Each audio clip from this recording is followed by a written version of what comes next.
Hello everyone, आज हम types of banking discuss करने वाले हैं। This topic is very important for the written and as well as for interview.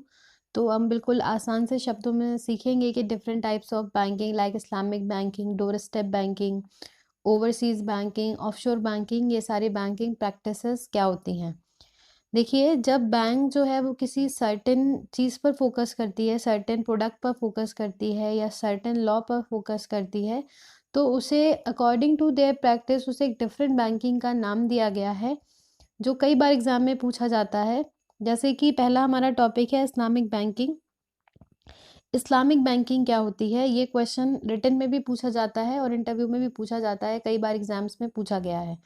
तो देखिए, जब कोई बैंक शरिया लॉ पे काम करती है, शरिया लॉ मुस्लिम लॉ है जिसमें इंटरेस्ट लेना और इंटरेस्ट देना दोनों ही गलत माने जाते हैं। यानी ना तो आप कस्टमर से इंटरेस्ट ले सकते हो बैंक, और ना ही आप कस्टमर को इंटरेस्ट दे सकते हो। तो दूसरा क्वेश्चन ये उठता है कि आखिरकार ये बैंक फिर वर्क कैसे करती है, क्योंकि भाई बैंक जो है वो अपना बिजनेस कैसे करती है कि वो लोगों का पैसा जमा करती है, उन्हें इंटरेस्ट देती है, उसी पैसे को कहीं और इन्वेस्ट करती है और उससे जो प्रॉफिट जो इंटरेस्ट आता है, तो ऐसे करके वो अपना क्रेडिट क्रिएशन करती है। बट अगर इंटरेस्ट लेना और देना दोनों गलत है इस्लामिक बैंकिंग में, तो वो बिजनेस या फिर क्रेडिट क्रिएशन कैसे करते हैं।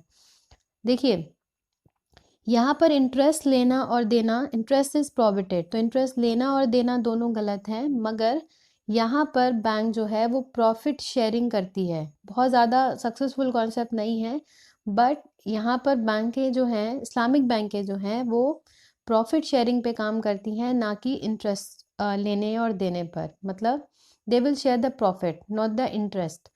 तो ये होती है इस्लामिक बैंकिंग। ये क्वेश्चन एक बार पूछा गया था कि इस्लामिक बैंकिंग किस लॉ पे काम करती है, तो शरिया लॉ पे काम करती है। आइए आगे देखते हैं। उसके बाद आती है ऑफशोर बैंकिंग। देखिए, दो टाइप होते हैं, एक होता है ऑफशोर बैंकिंग और एक होता है ओवरसीज बैंकिंग। तो ऑफशोर बैंकिंग क्या है, आपने स्विस बैंक का नाम सुना होगा, है ना, स्विस बैंक। तो आपको पता है हमारे यहाँ के बहुत जो पॉलिटिशियन हैं या बहुत जो ब्लैक मनी को जो लोग छुपाना चाहते हैं, वो अपना अकाउंट खुलवाते हैं किसी फॉरेन बैंक ब्रांच में, जैसे स्विस बैंक पे उन्होंने अपना अकाउंट खुलवा लिया। तो ऑफशोर बैंकिंग ऐसा नहीं है कि सिर्फ ब्लैक मनी के लिए ही होती है। ऑफशोर बैंकिंग वो बैंकिंग प्रैक्टिस है जिसमें कोई कस्टमर अपना अकाउंट मेंटेन करता है फॉरेन में लोकेटेड या फॉरेन की किसी बैंक ब्रांच में। जैसे सपोज करिए कि एक बैंक, हम एक कस्टमर है और उसने अपना स्विस बैंक में खाता खुलवाया है। तो ये क्या करती है, 90% या बहुत कई बार, बहुत ज़्यादा बार, कोई भी कस्टमर भाई फॉरेन में जाके अपना अकाउंट में पैसा क्यों रखेगा, क्योंकि उसे यहाँ के, हमारे कंट्री के लॉ से या टैक्स से बचना होता है। तो mainly this practice A came into existence for tax, मतलब जो टैक्स बचाना चाहते हैं उसके लिए आती है। यानी जब कोई कस्टमर अपना बैंक अकाउंट खुलवाता है फॉरेन की किसी बैंक ब्रांच में, तो उसे हम ऑफशोर बैंकिंग कहते हैं। ये प्रैक्टिस ज़्यादातर की जाती है, मैं नहीं कह रही हूँ कि ऑल द टाइम, बट ज़्यादातर की जाती है जब भी किसी कस्टमर को अपने देश के ज्यूरिडिक्शन से बचना हो या फिर टैक्स सिस्टम से बचना हो, तो ये कहलाती है ऑफशोर बैंकिंग। अब देखते हैं ओवरसीज बैंकिंग। देखिए, ओवरसीज बैंकिंग भी लगभग लगभग सिमिलर कॉन्सेप्ट है, बट काफ़ी अलग है, ये भी फॉरेन से जुड़ा हुआ है। तो when a bank opens its branch when a bank opens its branch in the foreign, then this type of banking is called overseas banking।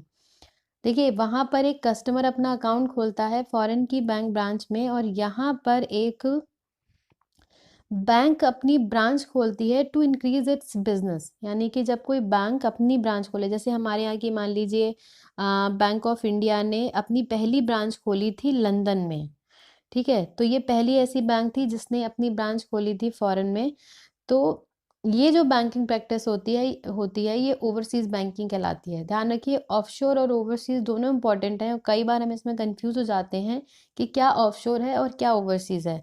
तो दोनों में एक बेसिक डिफरेंस है कि ओवरसीज में क्या होता है, एक बैंक अपनी ब्रांच खोलती है, और ऑफशोर में ऑफशोर बैंकिंग में एक कस्टमर अपना अकाउंट खोलता है in the foreign bank branch, foreign की किसी बैंक ब्रांच में, ताकि वो यहाँ के टैक्स सिस्टम से बच सके। देखिए फॉरेन बैंक क्या होती है, वो बैंक जो फॉरेन में बेस्ड हो, या आप कह सकते हो जिसका हेडक्वार्टर फॉरेन में हो, और तो वो बैंक जो है वो कहलाती है फॉरेन बैंक।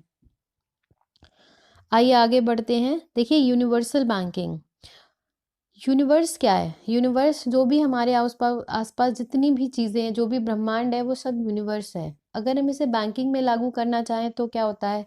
देखिए आप बैंक गए, ठीक है, अगर मान लीजिए आपको कहीं मनी ट्रांसफ़र करना है, you will go the same bank branch. ऐसा तो नहीं है कि आपको बैंक ट्रांसफ़र कराने के लिए दूसरी बैंक ब्रांच जाना पड़ेगा, या फिर आपको अकाउंट खुलवाना है तो आपको किसी और बैंक जाना पड़ेगा, या फिर आपको कोई भी है, आपको लोन लेना है तो आपको किसी और बैंक ब्रांच, मतलब जब when all the banking facility, जितनी भी बैंकिंग सर्विसेज हैं, वो सिंगल रूफ के अंदर प्रोवाइड की जाती हैं कस्टमर को। जैसे एक ही बैंक ब्रांच है ना, वहीं पर सारे काम होते हैं, वहीं पर चेक इशू होगा, वहीं पर डेबिट कार्ड इशू होगा, वहीं पे जाके आप अपना अकाउंट बैलेंस पता कर सकते हो, वहीं जाकर आप पैसा डिपॉजिट कर सकते हो, वहीं जाके आप निकाल सकते हो। तो जब सारी बैंकिंग सर्विसेज एक ही छत के नीचे मौजूद होती हैं तो उसे हम यूनिवर्सल बैंकिंग कहते हैं। ये तो जितनी भी बैंकें हैं आजकल वो ज़्यादातर यूनिवर्सल बैंकिंग करती हैं। जैसे कि अगर आप बात करें स्मॉल बैंक्स, तो स्मॉल बैंक्स यूनिवर्सल बैंकिंग में काउंट नहीं होती हैं, क्योंकि ये सारे फंक्शन या सारी जो सर्विसेज हैं उनके जो सर्विस एरिया हैं वो लिमिटेड हैं, सारी बैंकिंग फैसिलिटी प्रोवाइड नहीं कराते हैं। That is why these are not called universal bank. जैसे हमारे यहाँ की केनरा बैंक है, एसबीआई है, तो आप किसी भी एसबीआई की या बैंक ऑफ बड़ौदा की किसी भी एक बैंक ब्रांच में चले जाइए, आपको उसी एक सिंगल छत के नीचे सारी बैंकिंग सर्विसेज जो हैं वो अवेलेबल होंगी। तो ये कहलाती है यूनिवर्सल बैंकिंग। अब बात करते हैं हम रिटेल की और होलसेल बैंकिंग की। देखिए दोनों में आप एक रिटेलर को देखिए और एक होलसेलर को देखिए। पहले तो हम बैंकिंग छोड़ देते हैं थोड़ी देर के लिए। देखिए एक रिटेलर क्या होता है और एक होलसेलर क्या होता है। एक रिटेलर होता है जब आप गए और आपने एक जनरल स्टोर की शॉप पे आप गए, और जनरल स्टोर की शॉप पर क्या होता है कि जैसे क्या हुआ, आप देखोगे कि उसके पास वैरायटी ऑफ प्रोडक्ट्स रहते हैं। मतलब कि ऐसा नहीं होगा कि वो सिर्फ उसने एक खाने का सामान ही रख रखा है। वो फोकस करता है डिफरेंट कस्टमर्स पर, मतलब वो अपने कस्टमर्स की जो लिस्ट है वो बढ़ाता है ताकि वो ज़्यादा प्रॉफिट अर्न कर सके, है ना। होलसेलर क्या होता है, होलसेल की शॉप पे आप जाओगे तो आपको क्या होगा, होलसेलर के पास एक ही तरीके का प्रोडक्ट होगा और उसके प्राइसेस कम होंगे। वो डील करता है एक ही तरीके के प्रोडक्ट्स के साथ। तो जब ऐसा ही जब हम बैंकिंग में लागू करते हैं, जैसे सपोज करिए रिटेल बैंकिंग होती है when bank focuses on multiple products. जैसे बैंक इंश्योरेंस भी दे रही है, इंश्योरेंस भी कर रही है, शेयर में भी डील कर रही है, आपको इन्वेस्टमेंट के मौके भी दे रही है। तो उसने क्या किया, उसने बिजनेसमैन पर भी फोकस किया, उसने आपको सेविंग अकाउंट भी दिया, ठीक है, उसने करंट अकाउंट भी दिया क्योंकि वो बिजनेसमैन पे फोकस कर रही है, सेविंग अकाउंट दिया क्योंकि वो हाउसवाइफ्स और स्टूडेंट्स पर भी फोकस कर रही है। तो एक रिटेलर का काम क्या होता है, वो सारी चीज़ें अपनी दुकान में रखता है। वो बच्चों के प्रोडक्ट्स भी रखता है, वो महिलाओं के प्रोडक्ट्स भी रखता है, और वो जेंट्स के प्रोडक्ट भी रखता है, वो डेली नीड्स के सामान भी रखता है। तो वो क्या करता है, वो अपने कस्टमर्स को वाइड करता है। आपने देखा होगा कई बार जो कस्टमर्स जो शॉपकीपर है वो घर पर भी डिलीवर करता है। तो ये क्या करता है, अपनी वैरायटी ऑफ प्रोडक्ट्स को बढ़ा रहा है ताकि वो ज़्यादा से ज़्यादा कस्टमर पर फोकस कर सके। तो जब बैंक फोकस करती है अ वैरायटी ऑफ प्रोडक्ट्स पर, जैसे कि उसने क्या करा, बैंक ने इंश्योरेंस भी दे दिया आपको, इन्वेस्टमेंट डीमैट अकाउंट भी खोल रही है ताकि आप शेयर्स पे डील कर सकें। इसके अलावा वो आजकल इंश्योरेंस प्रोवाइड करती है। सब कुछ बैंक जो है वो कर रही है, अपने प्रोडक्ट्स को बढ़ा रही है। वो मनी ट्रांसफ़र भी कर रही है। तो there are so many products banks are offering in these days. तो ये जो है रिटेल बैंक कहलाती है, रिटेल बैंकिंग कहलाती है। ठीक है, जहाँ पर इसकी प्रॉपर्टीज़ होती हैं, देखिए क्वेश्चन आया था एग्जाम में कि इनमें से कौन कौन सी रिटेल बैंकिंग की प्रॉपर्टीज़ होती हैं। पहली बात तो मल्टीपल चैनल ऑफ डिलीवरीज, यानी कि कई तरीके से बैंक अपनी सर्विसेज को डिलीवर करती है। मल्टीपल चैनल्स ऑफ डिलीवरी का मतलब आपको इंटरनेट के थ्रू भी आप बैंकिंग सर्विसेज अवेल कर सकते हो। बैंक ऑफिशियल आपके घर जाकर, प्राइवेट बैंक्स में आप देखोगे तो क्या होता है, वो आपके घर जाकर भी बैंक अकाउंट खोल देते हैं, तो आपको बैंक भी नहीं आना है। तो ये जो होता है ये सारी चीज़ें जो हैं ये डिलीवरी चैनल्स हैं कि भाई अलग अलग तरीके से आप बैंकिंग सर्विसेज लोगों तक पहुंचा रहे हो। वैरायटी ऑफ प्रोडक्ट्स, तो ये सारी प्रॉपर्टीज़ हैं जो रिटेल बैंकिंग की हैं। ठीक है, तो उसके बाद आती है, देखिए एक चीज़ मैंने अभी आपको एक टर्म बताई कि बैंक जो है वो बैंकिंग सर्विसेज घर जाके प्रोवाइड किया। जैसे बैंक किसी कस्टमर का अकाउंट खोलना है और वो बैंक तक नहीं आ सकते हैं, कोई भी बिजी है या जो वट एवर द रीज़न, तो जो private banking mainly private banking क्या कर रही है, उनके घर जाकर उनका जो वेरिफिकेशन, डॉक्यूमेंट वेरिफिकेशन है वो सब कर देती है और उनका अकाउंट घर बैठे खुल जाता है। तो इस टाइप की बैंकिंग प्रैक्टिस को हम डोर स्टेप कहते हैं, डोर स्टेप बैंकिंग।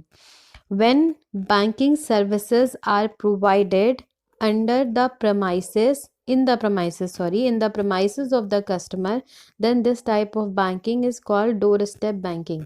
जब भी कोई कस्टमर को बैंकिंग सर्विसेज प्रोवाइड कराई जाती हैं उसके घर के अंदर, ये कहलाती है डोर स्टेप बैंकिंग। ठीक है, तो आइए आगे देखते हैं अब होलसेल बैंकिंग। होलसेल बैंकिंग क्या होती है? होलसेल बैंकिंग होती है when bank focuses only one type of product. Bank सिर्फ एक ही तरह कैटेगरी को दे, बैंक सिर्फ इंडस्ट्रीज को लोन दे रही है, बैंक सिर्फ एग्रीकल्चर को लोन दे रही है, या बैंक सिर्फ एक्सपोर्टर और इम्पोर्टर्स को लोन दे रही है, तो this type of banking is called wholesale banking, जहाँ पर बैंक फोकस करती है सिर्फ एक ही तरीके के कस्टमर के ऊपर, तो ये कहलाती है होलसेल बैंकिंग। ठीक है, जैसे कि मैं एक बैंक का नाम लूँ, IDBI बैंक।